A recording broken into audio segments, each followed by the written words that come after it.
บทสวดจุรชัยปรากรนะโมเมพุทธเตชะสะตารณยะตยาธรรมิกาเตชะประสิทธิปัสสีเทวานารายะ ประเมสุราสิทธิพรหมาจะอินทะจะจะตุโรกาคัมภีรักขกา สุสุมุทาพุตุงคังคาจะพรหมสะพรหมกามุมะชัยยะประสิทธิภาวันตุเตชัยยะธรณิอุรธิชัยยะระคนระตนระนิสัยนิไรสายเสนะ เมรุราชพลนราชีชัยคัมภีระโสภีนาเคทะนาคีปีศาจจะปูตาการีชัยทุนนิมิตาโรคีชัยสิงครีสุธาธานะมุขชาชัยะวรุณมุขสัตราชัย จิมปะทินาคะบุกุระคัตถะชัยคัญชคนจตุรงสุกระผู้ชงสิหยะขะทิปาชัยะวรุณมุขยาตาชิตะชิจะเสนาริปูนะสุทธทีนรดีชัยสุขาชีวีชัยธรณีตะเรสัทธาสุชัยธรณีสัตตินสัทธาชัยมังคราชรัญญาภวะเคชัยะวรุณยักเขชัยนักขเสสุระพุชะเตชะ ชัยพรหมเมทัคคณาชัยราชาธิราชราชชัยชัย ปัทวิงสัพพังชัยอารหัตตาปัจเจกพุทธสวังชัย มเหสุโรหะรินเทวาชัยพรหมาสุรโข ชัยนาโควิรุหะโกวิรุปโขจันทิมาราวี อินโทจะเวนะเตโยจะกุเวโรวรุโนปิจะ อหิวโยจะปาชุนโหกุมาโรทัตตะรัทโก อัฏฐรสสหาเทวา สิทธิตาปัสสาอาทโยอิสิโนสาวกาสภาชัยรามโมภาวันตุเตชัยธรรมโมจะธรรมโมสังโฆจะทัสสะปะโรจะชัยกังเอเตนะชัยเตเชนะชัยโสทีภาวันตุเตเอเตนะพุทธเตเชนะโหตุเตชัยมังครัง ชโยปิพุทธสัสริมโตยัมมรัสสจะปปิมโตปรัชโยโหสยัมโพธิมเทปโมทิตาชยตถาพรหมคณามหาสิโนชโยปิพุทธสัสริมโตอยัมมรัสสจะปปิมโตปรัชโยโหสยัมโพธิมเทปโมทิตาชยตถาอินทคณามหาสิโนชโยปิพุทธสัสริมโตอยัมมรัสสจะปปิมโตปรัชโยโหสยัมโพธิมเทปโมทิตาชยตถาเทวคณามหาสิโนชยุปิพุทธสัสริมโตอยัมมรสัจจะปปิมโตปราชโยโหสยัมโพธิมัทเทปโมทิตาชยตถา สุปนคณามหาสิโนชยุปิพุทธสัสริมโตอยัมมรสัจจะปปิมโตปราชโยโหสยัม โพธิมัทเทปโมทิตาชยตถานาทคณามหาสิโน ชยุปิพุทธสัสริมโตอยัมมรสัจจะปปิมโตปราชโยโหสยัม โพธิมัทเทปโมทิตาชยตถา สัพพรหมคณามหาสิโนชยันโตโพธิยามุเร สกนังนันทิวะทันโน เอวังตวังวิชโยโหหิชยันสุชยมังคะเร อปาราชิตะ ปังรังเกสีเสปทวิโมกคะเร อธิเสเกสัพพพุทธนัง อะคันปโตปโมทติสุนักขตังสุมังครังสุปพานังพาตัง สุหุทิตังสุขโนสุมุหุโตจะสุยิทะทังยะถัง พรหมจาริสุพรห มะจะริสุปทักขีนังกายากัมมังวาจากัมมังปทักขีนังนะโมกัมมัง ปฏิจิตเตปทักขีนานิกิตะวานะรัทัทเถปทักขีเนเตอัฏฐรัตถาสุขิตาวิรุหา พุทธศาสเน อโรคาสุขิตาโหทะสห สัพเพหิยาติภิสุนันตุ โทโตเยเทวาอัสสมิงฐาเนอธิคตาพิคายุกาสัทธาโหตุสุขิตาโหตุสัพพทารักขันตุสัพพะสันตะนังรักขันตุชินะสาสนังยากาจิ ปัฏฐนาเตสังสัพเพปุเรตุนะโมรัฐา ยุตตะกาเรปวะสันตุวสังวสาวระหกาโรคาจุปันทวา เตสังนิวาเรตุจะสัพพทากายาสุขังจิตตสุขังอรหัตตุยถาระหัง บทสวดธรรมนิยามะสุตัง เอวังเมสุตังเอกังสัมมยังภควา สาวัตทิยังวิหารติ เตชะวะเน อนาคปิทิกันสะ อาระเมตัทะระโขภควาภิกขุอะมันเตสิภิกขโวติ ทวัตเตติเตภิกขุภควโตปัจจโสสุงภควาเอตทาโวจะ อุปทวาวะภิกขเวตถาคตานังอนุปทาวะตถาคตานังอิตวะสาธาตุธรรมทิตตาธรรมนิยามตาสัพเพสังขาราอนิจจา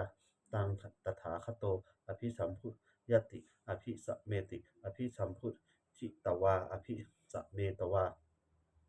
อาจิคติเทเสติปัญญาเปติปัฏฐเปติวิวารติวิภาชาติอุตตนิกะโรติสัพเพสังขาราอนิจจติ อุปทาวะภิกขเวตถาคตานังอนุปทาวะตถาคตานัง ทิตาวะถาสา ธาตุ ธรรมทิตตาธรรมมิยามตาสัพเพสังขาราทุกขติตังตถาคโตอภิสัมพุญาติอภิสัมเมติอภิสัมพุทธิตวาอภิสัมเมตวาอาจิคติเทเสติปัญญาเปติปัฏฐเปติวิวารติวิภาชาติอุตตนิกะโรติสัพเพสังขาราทุกขติ อุปทาวะภิกขเวตถาคตานังอนุปทาทะอนุปทาวะตถาคตานังนิตวะสาธาตุธรรมนิตตาธรรมนิยามตาสัพเพธรรมาอนัตตาติตังตถาคโต อภิสัมพุญาติอภิสัมเมติอภิสัมพุทธิตตาอภิสัมเมตตาอาจิคติเทเสติปัญญาเปติปัฏฐเปติวิวารติวิภาชาติอุตตานิกะโรติสัพเพธรรมะอนันตติอิธรรมาโวจะภควาอัตตมานะเตภิกขุภควโตภาสิตัง อภินันทุนติบทสวดพัทเทกระตะคาถา อติตัง นานาวะยาเมยะคะเมยะนาปะทิกังเขอนาคตังบุคคลไม่ควรตามคิดถึงสิ่งที่ล่วงไปแล้วด้วยอะไรและไม่พึงพระวงสิ่งที่ยังมาไม่ถึง ยะทะติตัมปะหินันตัง อปตัจจะอนาคตังสิ่งเป็นอดีตก็ล่าไปแล้วสิ่งเป็นอนาคตก็ยังไม่มาปัจจุบันนันจะโยธรรมังตัทถะวิสันสติ อสังหิรังอสังกุปังตังทิธามนุรูหเยผู้ใดเห็นธรรมอันเกิดขึ้นเฉพาะหน้าในที่นั้นๆอย่างแจ่มแจ้งไม่งอนแง่นคลอนแคลนเขาควรพอกพูนอาการเช่นนั้นไว้ อัจฉเยวะกิจจะ มะกัปปังโก ชยามระนังสุเวความเพียร เป็นกิจที่ต้องทำวันนี้ใครจะรู้ความตายแม้พรุ่งนี้ นะหิโนสังฆรัตเตนะมหาเสเนนะมัจจุนาเพราะการผัดเพลียงต่อมัจจุราชซึ่งมีเสนามากย่อมไม่มีสำหรับเราเอวังหิหาริมาตาปิงอโหรตะมะตัทิตังเวตเถกะระโตติสัตโตอาจิคะเนขะเตมุนีหมู่นี้ผู้สงบย่อมกล่าวเรียกผู้มีความเพียรอยู่เช่นนั้นไม่เกียจคร้านทั้งกลางวันและกลางคืนว่าผู้เป็นอยู่แม้เพียงราตรีเดียวก็น่าชมบทสวดธรรมะสังเวคปัจจเวคนา สัพเพสังขาราอนิจจาสังขารคือร่างกายจิตใจและรูปธรรมนามธรรมทั้งหมดทั้งสิ้นมันไม่เที่ยงเกิดขึ้นแล้วดับไปมีแล้วหายไปสัพเพสังขาราทุกขาสังขารคือร่างกายจิตใจและรูปธรรมนามธรรมทั้งหมดทั้งสิ้นมันเป็นทุกข์ทนยากเพราะเกิดขึ้นแล้วแก่เจ็บตายไปสัพเพ ธรรมาอนัตตาสิ่งทั้งหลายทั้งปวงทั้งที่เป็นสังขารและมิใช่สังขารทั้งหมดทั้งสิ้นไม่ใช่ตัวไม่ใช่ตนไม่ควรถือว่าเราว่าของเราว่าตัวว่าตนของเราทุวังชีวิตต่างชีวิตเป็นของไม่ยั่งยืนทุวังมรณะความตายเป็นของยั่งยืน อวสังมายามาริตัดพังอันเราจะพึงตายเป็นแท้มรณะปริโยสนังเมชีวิตตังชีวิตของเรามีความตายเป็นที่สุดรอบชีวิตตังเมอนิยตังชีวิตของเราเป็นของไม่เที่ยงมรณังเมอนิยตังความตายของเราเป็นของเที่ยงวัตตะคนที่จะสังเวชยังกายโยอจิรังร่างกายนี้มิได้ตั้งอยู่นานอเปตวัตญาโนตวิญญาโนครั้งปราศจากวิญญาณสุดโทอันเขาทิ้งเสียแล้วอธิเสสสติจะนอนทับปัทถวิงซึ่งแผ่นดินกะริงคารังอิวาประดุจดังว่าท่อนไม้และท่อนฟืนนิรัตถัง หาประโยชน์มิได้อนิจจาวัตสังขาราสังขารทั้งหลายไม่เที่ยงหนออุปัชชวยธรรมมิโนมีความเกิดขึ้นแล้วมีความเสื่อมไปเป็นธรรมดาอุปัชชว อุปชิตวานิรุสันติครั้งเกิดขึ้นแล้วย่อมดับไป เตสังวุปสโมสุโขความเข้าไปสงบระงับสังขารทั้งหลายเป็นสุขอย่างยิ่ง สัพเพสัตตานมะรันติจะสัตว์ทั้งหลายทั้งปวงกำลังจะตายมริสุจะมริสเรทั้งที่ตายแล้วและกำลังจะตายตเถระวะหังมริสามิเราก็จะตายเช่นนั้นเหมือนกันนัตถิเมเอตถะสังขายโย ความสงสัยในความตายนี้ย่อมไม่มีแก่เราเลยบทสวดเมตตายังกินจิสุสรังธรรมัง สเพหิทะเตหิตะรังปุญญังโนอนุโมทันตุสุนันตุ โทโตเยเทวา อัสสมิงฐาเนอธิคัตตาภิคายุกา สัทธาโหตุ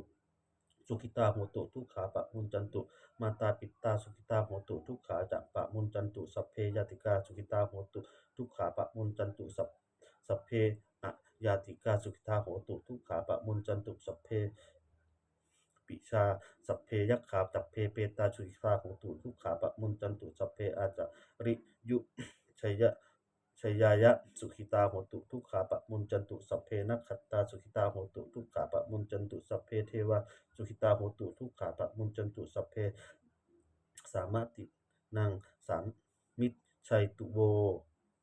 บทสวดบูชาหลวงพ่อทวดนะโมโพธิสัตโตอาคันติมายะอิติภควานะโมโพธิสัตโตอาคันติมายะอิติภควานะโมโพธิสัตโตอาคันติมายะอิติภควาปฏิทะนะคาถา ยาเทวตาสันติวิหารวาสินีภูเปทะเรโพธิทะเรตหิงตาธรรมทาเนนะพระวันตุปุชิตาโสถิงกะโรนะเตถะวิหารมันทะเรเทระจะ มัสยา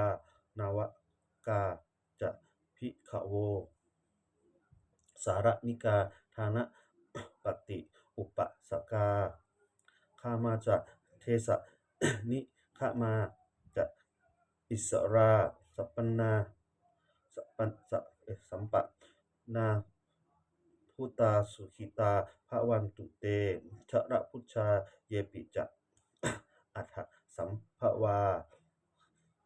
สังเสทะชตาอัฏฐโวปปาติกา นิยานิกังธรรมวรังปะทัสสเต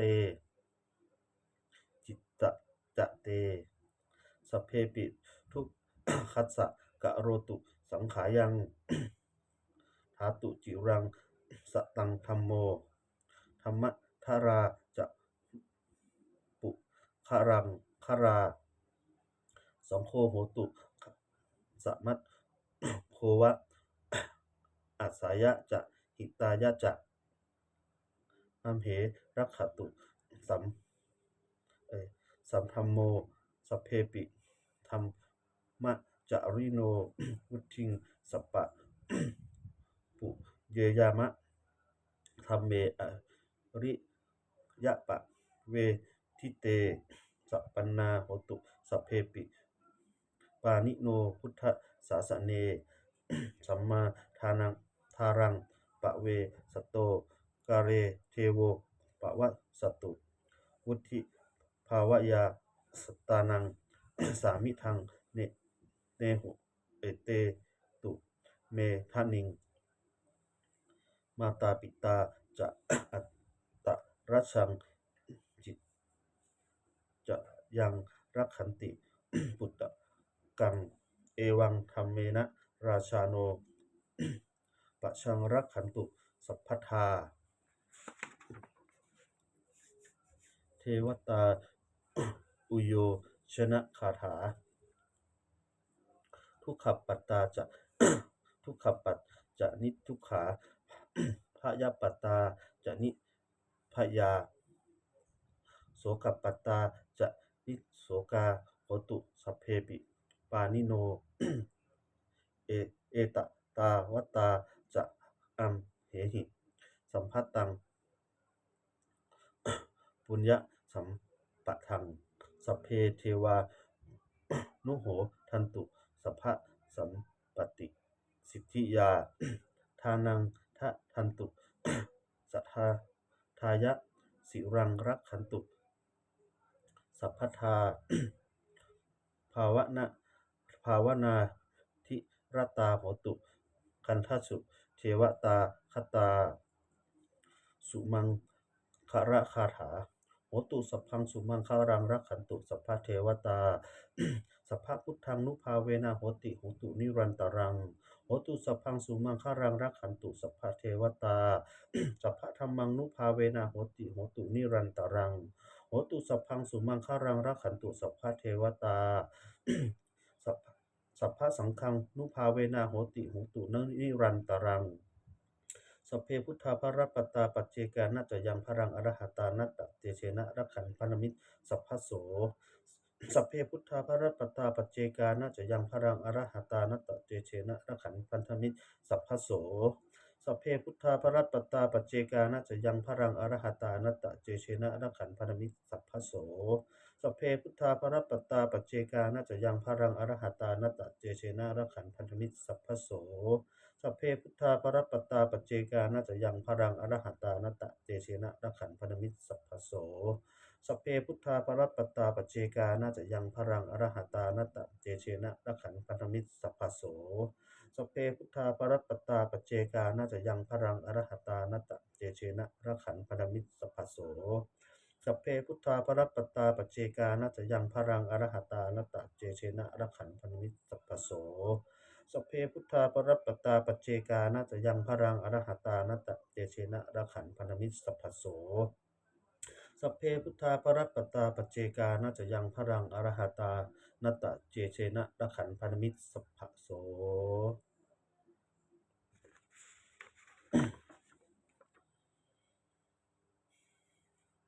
ด้วยอำนาจแห่งบุญกุศลที่ข้าพเจ้าได้สวดสาธยายมนต์นี้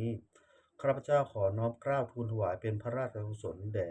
สมเด็จพระนางเจ้าสิริกิติ์พระบรมราชินีนาถพระบรมราชชนนีพันปีหลวงผู้เสด็จสู่สวรรคาลัย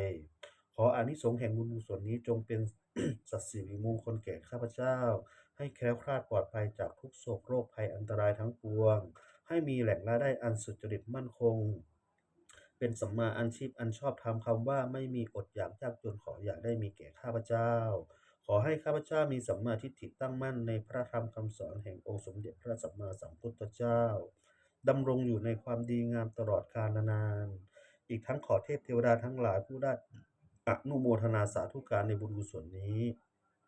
โปรดประสิทธิ์ประสาทพรน้อมส่งอนุภาพแห่งมงคลไปสู่วัตถุมงคลพระปิตายอดเศรษฐีทั้งฝั่งไทยและฝั่งลาวรวมทั้งวัตถุมงคลทั้งปวงที่สามสิงห์อมูเรตได้จัดสร้างขึ้นให้เปี่ยมด้วยพุทธานุภาพเทวานุภาพและฤทธานุภาพอันศักดิ์สิทธิ์อำนวยผลให้แก่ให้เป็นสิริมงคลแก่ผู้ครอบครองและบูชาทุกประการเทอญ